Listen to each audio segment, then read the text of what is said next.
This video is sponsored by Delete Me. Deep beneath the surface of northern Nevada's Black Rock Desert is a massive, high-pressure geothermal furnace. And although you can find many such places around the globe, this one is special. You'd normally have to dig incredibly deep into the planet's crust to access this type of heat, but in northern Nevada, things are different. Compared to similar sources, this natural furnace is more accessible and can be tapped as an energy source. For over a century, Americans knew it and have tried to harness its power for things like agriculture and later, green energy. But here's the catch. Just because the power source is comparatively easy to tap, it doesn't mean that doing so is safe. Case in point, in 1964, a routine industrial test well struck a violent, boiling pocket of water, triggering an engineer's worst nightmare. The drill bit accidentally unleashed the hellfire boiling below. Unable to withstand the immense pressure, the corporate energy product abandoned the site, leaving it to rage completely out of control for years. And over the next 5 decades, this scalding, mineral-rich water began building a massive, alien-like rock structure. And although it was a magnificent sight, the land around it became totally forbidden. Considering the extreme hazards of this industrial runaway tap, the possible legal liability for the company was outrageous, and so the site was restricted to public access. However, as of recent, it's been rediscovered in the most amazing way possible. So, how did a drilling company accidentally create one of Nevada's most magnificent landmarks, and why was it forbidden for so long? Stay tuned to find out as we explore the history of the Fly Geyser. I'm your host Ryan Sokash, and you're watching It's History. This story starts in 1848, when a pioneer named Peter Lassen began guiding California-bound gold seekers into wild territory. Born in Denmark, Peter immigrated to the United States in his late 20s and eventually traveled overland to California in 1840. He became friends with the legendary John Sutter and eventually secured a massive 22,000-acre Mexican land grant in Northern California. In that context, the pioneer was looking to populate his newly gained land rapidly and at any cost. The idea was that he could build a local community and profit from that community by selling supplies. And so, to both economize time and keep his prospects exclusive, he established his own branch off the main California Trail in 1848. He advertised the route as a faster, safer shortcut to the gold fields when the reality was anything but. The trail was a disaster. It was 150 to 200 miles longer than the standard path and forced immigrants through a brutal, waterless expanse of the Black Rock Desert. In fact, it was so punishing that it was referred to by anyone aside from Peter as the death route. During this journey, the dangers were everywhere. Historical diaries from the Gold Rush era suggest that successful crossings embraced a system in which wagon trails completely reversed their schedules. They would build camps during the blistering peak of the day, using their wagons to create makeshift shade, and force themselves to march across the 40-mile dry stretch entirely at night to escape the lethal sun. Unfortunately, the groups passing the death route didn't always follow that system, and things would typically go wrong as follows. Oxen, used to pull the supply wagons, would go mad from thirst, as their hoofs would be burned from the outrageous daytime ground temperatures of 130 degrees Fahrenheit, leaving the travelers to abandon critical supplies and continue their trip without the shade of the covered wagon. In some cases, the alkaline thick dust of the desert could scorch one's respiratory system to the point of no return, and if that didn't get you, dehydration almost certainly would. However, there was one refuge in the desert that could sometimes make the passage survivable: hot springs. While these springs were indeed the closest thing resembling a source of water, they also presented a terrifying problem. The water was hot enough to kill a man.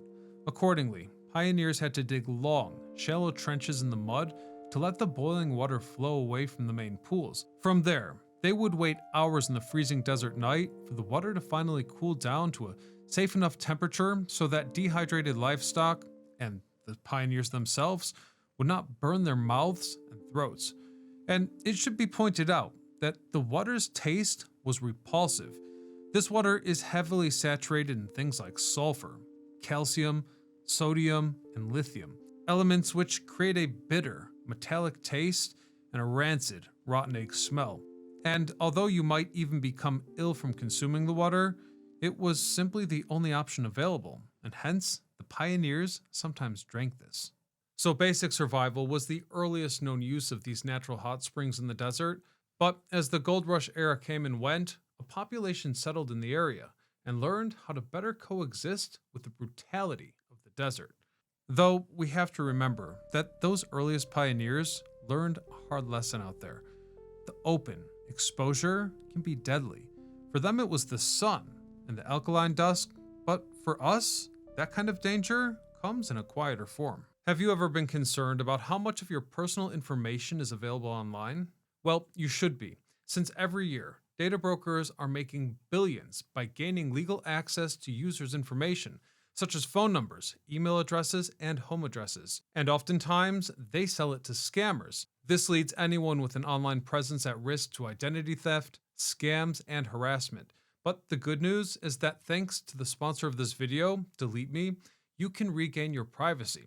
Delete Me is a subscription service that locates your information and removes it from shady search sites. I've been using it for years and take comfort in knowing that things like my old addresses and even photographs have been removed from hundreds of data broker sites. This service is a surefire way to reduce the risk of your valuable data falling into the wrong hands. Delete Me has been trusted by individuals in various prestigious careers, such as judges, political representatives, medical professionals, podcasters, influencers, and journalists. So if that sounds good, use my code SOCASH or click the link in the description for 20% off Delete Me. Go to joindeleteme.com/SoCash, activate your plan, and reclaim your privacy. Don't wait until someone else misuses your data. Protect yourself now. Remember, online protection is essential for all online users.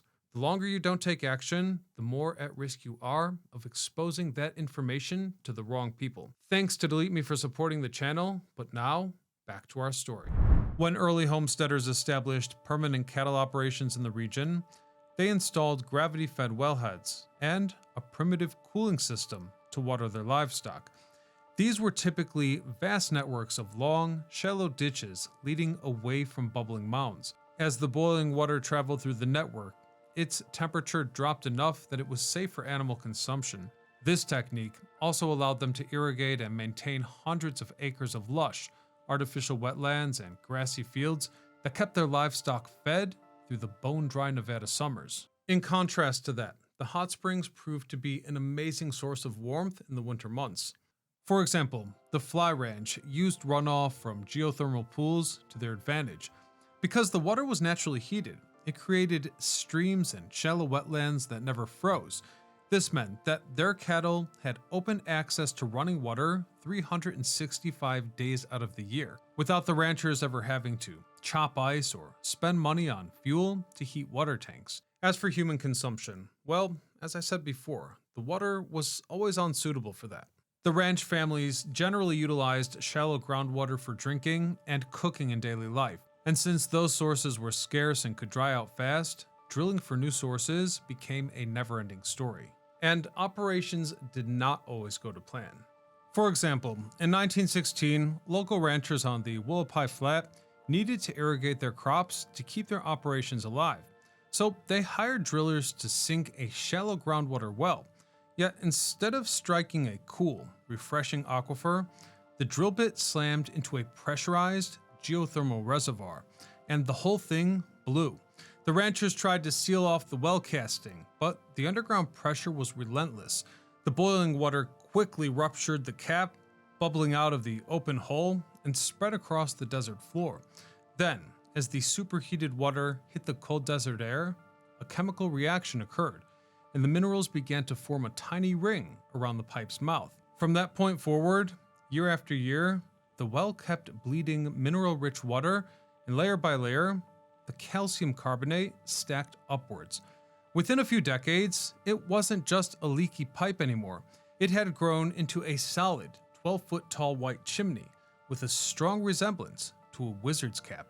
Accordingly, local cowboys named it the Wizard and it gradually became a famous regional landmark. As remarkable as it was, it pales in comparison to what happened next.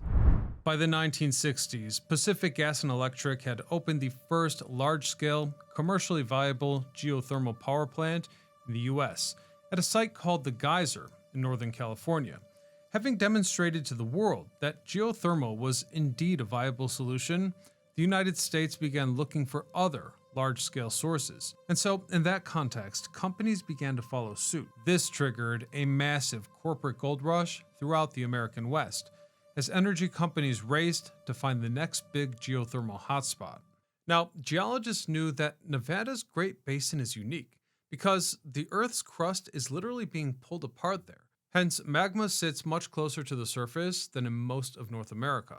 So spectators began looking at historical maps of the state to find where boiling water was already escaping.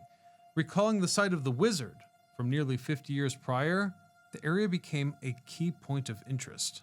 By 1964, they were drilling a precise temperature gradient test well, and it's here that history repeated itself. The company drilled down 800 feet and struck an absolute torrent of water, and although the source was abundant and scorching hot by most standards, it did not meet the needs of geothermal power. And since the site wasn't profitable, the company abandoned the project and moved on. That being said, they completely underestimated the great hydrodynamic pressure of the Great Basin fault line. And so it didn't take long before that primitive corporate seal failed under the relentless pressure of the boiling reservoir. This is where the geyser blew, and has been erupting ever since. Within just 15 to 20 years, new minerals had completely swallowed the old industrial well pipes, forming a massive, three-pronged rock mound. Considering the danger, the area was heavily restricted for over 50 years. Apparently, the private owners were terrified of lawsuits if people burned themselves, so they effectively built a security perimeter around the entire area, complete with security cameras and strict no trespassing signs. Even so, curiosity got the best of some. Despite these restrictions, by the time of the early internet, sneaky photographers would hop the fence in the middle of the night to capture a photograph at sunrise. These photographs were later shared in things like travel magazines and the web's earliest blogs. At the same time, over in San Francisco, a cultural phenomenon was in the works that would come to showcase this man-made blunder to the rest of the world. A man named Larry Harvey and his friend Jerry James had cobbled together an 8-foot-tall wooden effigy of a man and a smaller wooden dog using scrap wood. They dragged it down to Baker Beach and set it on fire, where a curious crowd of about 20 strangers gathered to watch it burn. Harvey later described this as a spontaneous act of, quote, radical self-expression. Strangely, from that point forward, the two began repeating this ritual year after year. With time, the wooden man had grown to 40 feet tall, and the beach crowd swelled to hundreds. And since ultimately the event had grown too large and dangerous for a public beach, the San Francisco Park Police stepped in and banned the structure's actual burning. And so, desperate to torch the man, a segment of the organizers connected with a group of San Francisco conceptual artists to become better organized. This group specialized in what was known as zone trips, traveling to weird, remote places to create temporary chaos. Their suggestion was to take the wooden man out to a vast, empty, dried-up prehistoric lake bed in northern Nevada and burn him there. This was the birth of the world-famous Burning Man Festival. The first desert burn had just 90 people who drove their trucks out into the middle of nowhere, set up camp, and lit the man on fire. However, with time, the festival became total anarchy. People brought guns and shot at open targets, art cars sped through the camp at 60 miles per hour in blind dust storms, and by 96, the gathering's popularity had grown to over 8,000 people. Sadly, the lawlessness turned tragic by a series of fatal incidences. The Federal Bureau of Land Management and local communities had finally seen enough, and hence they revoked Burning Man's permit for the 97 event. Facing a total cancellation, the festival organizers had to scramble to secure private land, and as luck would have it, just 4 miles down the road was the Fly Ranch. So they struck a deal to lease the ranch for the weekend.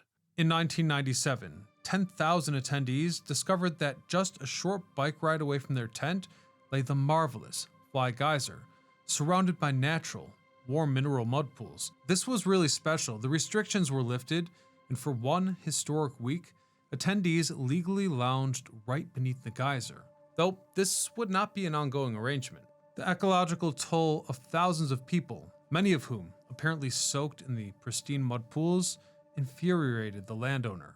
So once again, the gates were locked and Burning Man was forced to move back onto public land where it has remained ever since. The memory of Fly Ranch became a holy grail in Burning Man lore. Sources suggest that for nearly 2 decades to follow, the organizers dreamt of buying that land to create a permanent, year-round home for their culture. And against all odds, that dream finally materialized in June of 2016, when a small group of incredibly wealthy festival attendees collectively gifted $6.5 million to the nonprofit Burning Man project. In turn, the project purchased the 3,800-acre Fly Ranch outright. And so today, the geyser is permanently protected by the organization as an ecological sanctuary. And so that is how a bizarre industrial accident became the centerpiece of one of the world's most iconic festivals. I really hope you liked that story, and if you did, consider supporting us by hitting subscribe. Otherwise, as always, I'm Ryan Sokesh, signing off.